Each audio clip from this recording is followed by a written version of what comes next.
Hello hi नमस्ते आदाब। स्वागत करता हूं मैं आपके अपने यूट्यूब चैनल जेडीएस एजुकेटर पर। आज की क्लास में हम बात करेंगे।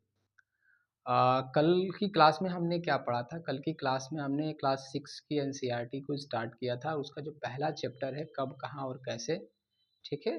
तो हमने हिस्ट्री स्टार्ट किया था। हिस्ट्री में हमने पढ़ा था, हिस्ट्री में हमने सोर्स पढ़ा था। तो हमने दो तरीके के सोर्स देखे थे, एक पुरातात्विक स्रोत और दूसरा साहित्यिक स्रोत, ठीक है। साहित्यिक स्रोत पर हमने बात किया था, स्रोत पर हमने बात किया था।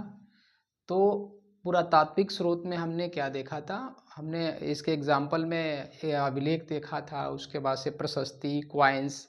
और साहित्यिक अभिलेख की बात करें तो उसमें हमने हमने बुक के बारे में जाना था कि जितने भी बुक्स होते हैं वो सब क्या आते हैं, साहित्यिक स्रोत के अंतर्गत आते हैं। जैसे अगर हम बात करें साहित्यिक स्रोत में क्या क्या आता है, तो वेद आता है, उपनिषद, बौद्ध ग्रंथ, जैन या अन्य पुस्तकें। यानी इनसे क्या पता चलता है, हमें इतिहास के बारे में पता चलता है। इन बुक में क्या है, इन बुक से हमें इतिहास की संपूर्ण जानकारी या बहुत सारी ऐसी जानकारियां हैं जो प्राप्त होती है। तो कहने का मतलब है कि इतिहास को समझने के लिए हम दो सोर्स का यूज करते हैं। पहला जो सोर्स है वो पुरातात्विक स्रोत और दूसरा साहित्यिक स्रोत। तो अब हम इसमें बात करेंगे, जो स्रोत है, जो सोर्स है, उस पर हम बात करेंगे। तो अभिलेख पर हम बात करेंगे आज की। अभिलेख क्या होता है। अभिलेख का मतलब होता है कि राजाओं के आदेश, यानी पहले क्या करते थे, जो राजा थे, जो राजा रानी या शासक हुआ करते थे, वो अपने जनता के लिए कोई ना कोई क्या देते थे, आदेश देते रहते थे। क्योंकि उन्हें अपने राज्य में अपनी बात जनता तक पहुंचाने के लिए क्या माध्यम था, तो एक माध्यम ये था, अभिलेख था, या और भी चीज़ें थी। तो हम इस पर धीरे धीरे बात करेंगे। तो हमने कहा कि अभिलेख क्या होता है, इस चीज़ को देखते ही पॉइंट टू पॉइंट आपके एग्जाम में ये क्वेश्चन ऐसे ही पूछता है। तो अभिलेख का मतलब होता है राजाओं के आदेश, यानी राजा क्या करते थे, इस पे आदेश देते थे आम जनता के लिए या लोगों के लिए अपनी बात पहुंचाने के लिए। तो अपनी बात अभिलेख के माध्यम से। अभिलेख ये लिखा जाता था पत्थरों पर। और कैसे सरफेस होते थे, तो हार्ड सरफेस, यानी कठोर कठोर धातुओं पर लिखा जाता था। जिसे कह सकते हैं कि पत्थर पत्थर और धातु जैसी कठोर सतहों पर लिखे जाते थे अभिलेख। अब इसमें राजा के अलावा जो रानियां होती थी, यानी कि राजाओं, रानियों तथा अन्य महत्वपूर्ण द्वारा लिखा जाता था, अन्य महत्वपूर्ण स्त्री पुरुषों द्वारा लिखा जाता था। अगर हम यहाँ बात करें तो महत्वपूर्ण स्त्री और पुरुषों द्वारा भी लिखा जाता था। व्यापारी होते थे या और भी जो मंत्रीगण होते थे, उनकी भी बात क्या होती थी, वो अपनी बात लिखवाते थे। अगर हम एग्जाम्पल की बात करें तो आप यहाँ देख सकते हैं अशोक के अभिलेख। अशोक का एक अभिलेख है कंधार अभिलेख, ठीक है। कंधार अभिलेख के बारे में आप जानते होंगे आप सभी। ये कब की बात है, तो 2250 वर्ष पहले ये अभिलेख लिखा गया था। कब लिखा गया था, तो 2250 वर्ष पहले कौन सा अभिलेख, कंधार अभिलेख लिखा गया था, ठीक है। अगर इसके हम लिपि की बात करें कि किस लिपि में, किस भाषा में लिखा गया था, तो लिपि कौन सी थी, तो इसकी लिपि थी ग्रीक, यानी यूनानी और अरामाइक भाषा में लिखे गए थे ये लोग। अगर हम बात करें कि अशोक के जो अभिलेख हैं, तो ज़्यादातर अशोक के प्राकृत भाषा में तथा ब्राह्मी लिपि में लिखे जाते थे। अगर मैं आपसे बात करूं कि प्राकृत भाषा में ही क्यों लिखे जाते थे, क्योंकि आम जनता के लिए जो भाषा थी वो आम बोलचाल की भाषा थी। तो जब अशोक अपनी बात आम जनता के लिए क्या करना चाहता है, बताना चाहता है, तो वो भाषा सरल होनी चाहिए। तो इसीलिए वो अपने अभिलेख किस में लिखवाता है, प्राकृत भाषा में। अगर लिपि की बात करें तो लिपि जो थी वो ब्राह्मी लिपि थी, ठीक है। इस बात को हमने समझा। अब आगे हम देखते हैं। फिर हमने बात किया था प्रशस्ति की बात हमने किया था। अभिलेख मतलब पुरातात्विक स्रोत में हमने अभिलेख प्रशस्ति के बारे में बात किया था। तो प्रशस्ति क्या होता है, जो राजा की प्रशंसा में लिखे जाते लेख हैं, जो राजा की प्रशंसा में लिखे गए लेख जो होते हैं वो क्या होते हैं, वो प्रशस्ति होते हैं। तो प्रशस्ति को समझते हैं, यानी कि राजा के प्रशंसा में लिखा गया लेख क्या होता है, प्रशस्ति होता है, ठीक है। अब प्रशस्ति लिखा किस पे जाता है, तो कठोर सतह पर लिखी जाती है, ठीक है। कठोर सतह मतलब हम समझ सकते हैं क्या, पत्थर और धातु, पत्थर और धातु जैसे कठोर सतहों पर ये लिखा जाता था। प्रशस्तियों से राजाओं के वंश की जानकारी मिलती थी। राजा के बारे में तो लिखते ही लिखते थे, राजा के जो पूर्वज होते थे, उनके जो वंश होते थे, उनके बारे में भी जानकारी होती थी। अगर मान लीजिए कि हम बात करें कि कोई राजा और कोई राइटर क्या है, किसी राजा के बारे में लिख रहा है, तो वो राजा क्या करेगा, वो भाई ना उसको इनाम भी तो मिलता था जब वो राजा के लिए कोई प्रशस्ति या कोई लेख लिखता था, और राजा के दरबार में है तो राजा के बारे में तो बुरा लिखेगा नहीं, तो वो जितना हो सकता है बड़ा चढ़ा के लिखता था। आप पढ़ोगे एनसीईआरटी में तो लिखता है लेखक ये कि समुद्रगुप्त के जो शरीर पर जो घाव हैं वो सूरज की लालिमा से क्या हो रहे हैं, चमक रहे हैं, मतलब ऐसे वर्णन कर रहा है उसमें हरिशेण।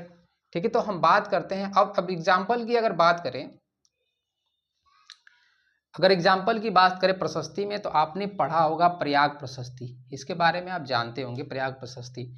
तो प्रयाग प्रशस्ति है जो समुद्रगुप्त यानी गुप्त वंश से संबंधित है। किस वंश से संबंधित है, तो प्रयाग वंश में किसकी जानकारी मिलती है, तो समुद्रगुप्त के इतिहास की जानकारी मिलती है। अगर मैं इसके राइटर की बात करूं तो इसके राइटर कौन थे, हरिशेण, क्योंकि हरिशेण कौन था, समुद्रगुप्त का दरबारी कवि था, तो जाहिर सी बात है कि वो अपने राजा की प्रशंसा में क्या लिखेगा, ये प्रशस्ति लिखेगा।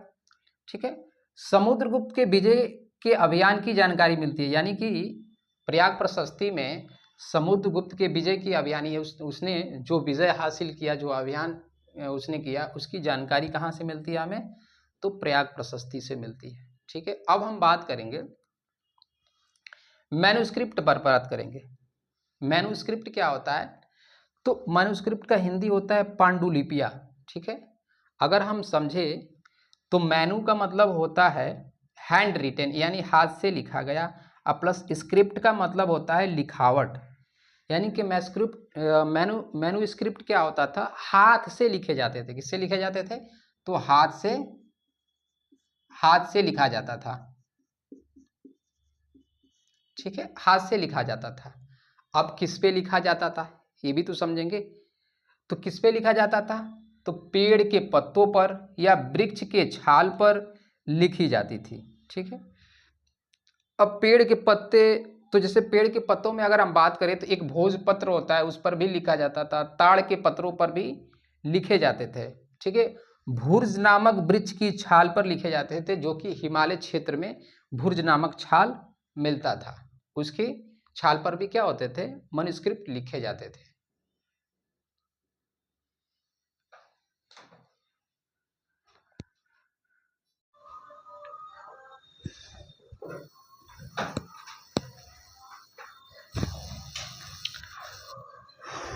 तो हम बात कर रहे थे पांडुलिपिया पे। ठीक है, पांडुलिपियों पर बात कर रहे थे। तो पांडुलिपि क्या होता है था, हाथ से लिखे जाते थे, यानी हाथ से लिखे गए लेख होते थे। अब उसमें हम समझेंगे कि पांडुलिपियों का जो विषय होता था वो क्या विषय क्या होता था। ठीक है, किस किस विषय पर पांडुलिपियाँ लिखी जाती थी। ठीक है, तो उसमें अगर विषय की हम बात करें तो पांडुलिपियाँ किस पे, धार्मिक मान्यताओं के बारे में भी लिखी जाती थी।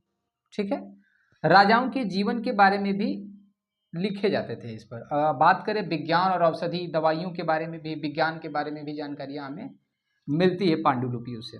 उसके बाद से महाकाव्य, कविताएं, नाटक इत्यादि वगैरह सब क्या होते हैं, लिखे जाते थे उस पर। अगर इसकी भाषा की बात करें, पांडुलिपियों की भाषा की बात करें, तो उसकी भाषा जो होती थी वो संस्कृत होती थी, प्राकृत होती थी और तमिल होती थी, और भी भाषाएं होती थी, लेकिन आपके जो एग्जाम में अभी तक पूछे जो गए हैं यही 3 भाषाएं हैं। ठीक है, यहाँ हम समझते हैं कि प्रकृत मतलब हमने बताया कि जो प्रकृत भाषा होती है वो क्या होती है, आम बोलचाल की भाषा, जो कि आम जनता को समझ में आए। ठीक है, अब बात करें कि ज्यादातर पांडुलिपियां मंदिरों, बिहारों, ठीक है, यानी पांडुलिपियां कहाँ मिलती थी, तो मंदिरों, बिहारों में उपलब्ध होती थी, यानी कि मंदिर वगैरह में रखे जाते थे, बिहार जो होते थे उनमें होते थे। ठीक है, तो इससे इतनी जानकारियाँ हमें कहाँ से मिलती है, पांडुलिपियों से मिलती है।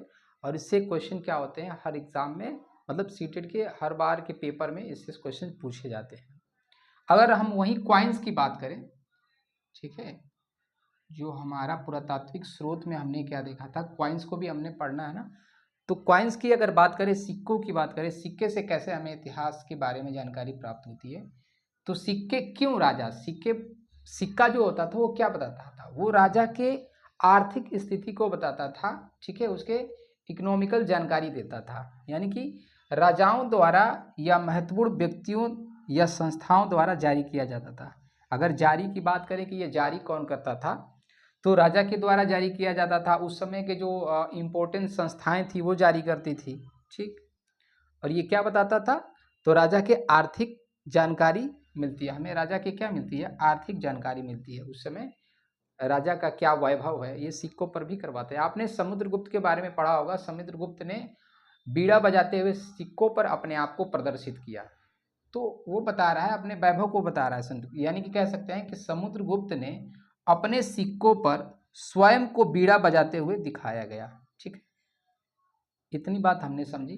तो सिक्कों से हमें क्या पता चलता है, राजा की उपलब्धियों के बारे में, उसके रुचियों के बारे में हमें पता चलता है। आज की क्लास में हम इतना ही पढ़ेंगे, फिर नेक्स्ट क्लास में देखेंगे इसी से क्वेश्चन, मतलब इससे आगे बढ़ेंगे, इसकी और आगे वाली जो क्लास होगी वो हम कल पढ़ेंगे। आज के लिए इतना ही, नमस्कार दोस्तों।